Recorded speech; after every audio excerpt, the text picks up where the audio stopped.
2024 में होने वाले लोकसभा चुनाव से पहले यूपी प्रभारी पद से क्यों हटाई गई कांग्रेस की राष्ट्रीय महासचिव प्रियंका गांधी वाड्रा? आखिर कांग्रेस ने प्रियंका गांधी से यूपी की कमान वापस क्यों ली और अविनाश पांडे को क्यों दी?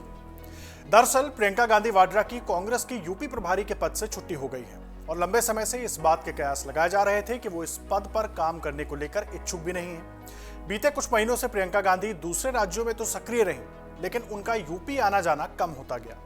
मीडिया में खबरें यह भी थी कि प्रियंका पहले ही यूपी प्रभारी पद से इस्तीफा दे चुकी हैं, बस उसे औपचारिक रूप से सार्वजनिक नहीं किया गया। शनिवार को हुए संगठन के फेरबदल में यह औपचारिकता पूरी हो गई और प्रियंका गांधी की जगह महाराष्ट्र के नागपुर निवासी अविनाश पांडे को पार्टी का प्रभारी बना दिया गया। अविनाश इसके पहले राजस्थान के प्रभारी के रूप में भी काम कर चुके हैं और इस समय वो पार्टी के राष्ट्रीय महासचिव भी हैं। अविनाश पांडे पार्टी के जमीनी कार्यकर्ता हैं और उन्हें राहुल गांधी का करीबी भी माना जाता है और उनकी नियुक्ति को भी पार्टी में टीम राहुल के कार्यभार संभालने के तौर पर ही देखा जा रहा है। फिलहाल प्रियंका गांधी को अभी कोई घोषित जिम्मेदारी नहीं दी गई है। गौरतलब है कि प्रियंका गांधी ने साल 2018 में उत्तर प्रदेश की राजनीति में कदम रखा था और इससे पहले उन्होंने सिर्फ अमेठी और रायबरेली तक ही खुद को सीमित करके रखा हुआ था।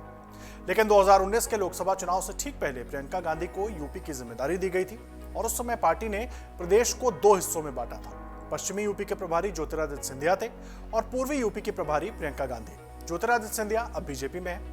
देखिए, 2019 के लोकसभा चुनाव में पार्टी सिर्फ एक सीट ही जीत सकी और उस समय के कांग्रेस अध्यक्ष अपनी सीट अमेठी से हार गए थे। पार्टी सिर्फ रायबरेली की सीट जीतने में सफल रही और यहां से सोनिया गांधी जीती जरूर, पर उनकी जीत का अंतर पहले की जीतों से कम हो गया। पार्टी का प्रदर्शन दयनीय रहा।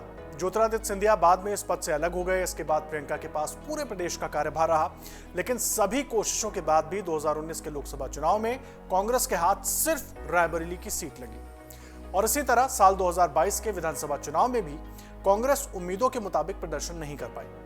पार्टी के विधायकों की संख्या 7 से घटकर 2 पर आ गई। बता दें कि 2022 का विधानसभा चुनाव अकेले प्रियंका गांधी के बूते लड़ा गया और यहां तक कि टिकट वितरण भी उन्हीं के अनुसार हुआ। विधानसभा चुनाव में प्रियंका गांधी ने जोर शोर से प्रचार अभियान चलाया था। चुनाव प्रचार की पूरी कमान प्रियंका के हाथ में थी। 2017 से उलट पार्टी इस बार गठबंधन के बिना अकेले चुनाव मैदान में उतरी। प्रियंका गांधी ने माहौल भी जमकर बनाया। उन्होंने प्रदेश में रिकॉर्ड सभाएं की, पर जब परिणाम आए तो निराशा हाथ लगी। पार्टी को विधानसभा में सिर्फ 2 सीटें ही मिली। 2022 के विधानसभा चुनाव परिणामों के बाद प्रियंका गांधी का रुझान यूपी की तरफ से कम हो गया और ऐसे में उत्तर प्रदेश के प्रभारी को लेकर तरह तरह की चर्चाएं चलने लगी। और इस बीच लगातार इस बात की भी खबरें आती रहीं कि प्रियंका इस पद से अलग हो चुकी हैं। प्रियंका दूसरे राज्यों में चुनाव प्रचार के लिए तो गईं, लेकिन उनके यूपी में दौरे कम हो गए। यहां तक कि सोनिया गांधी के संसदीय क्षेत्र रायबरेली में भी प्रियंका बीते 2 सालों में गिने चुने बार ही गई हैं।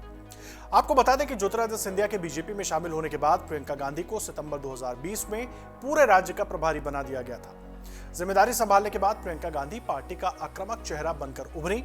वो लखीमपुर खीरी में केंद्रीय मंत्री अजय मिश्रा टेनी के बेटे की गाड़ी से टकराकर जान गंवाने वाले लोगों के परिवारों से मिली। उन्होंने राज्य की योगी आदित्यनाथ सरकार पर भी जमकर निशाना साधा, लेकिन उसके बाद भी यूपी में कांग्रेस को कोई फायदा नहीं मिला। ऐसे में अब सवाल उठता है कि कांग्रेस ने उत्तर प्रदेश से प्रियंका गांधी को क्यों हटाया? कांग्रेस ने 5 साल पहले जिस प्रियंका गांधी को उत्तर प्रदेश में जोर शोर से उतारा था, अब उन्हें वहां से हटाने के पीछे कारण क्या हो सकता है?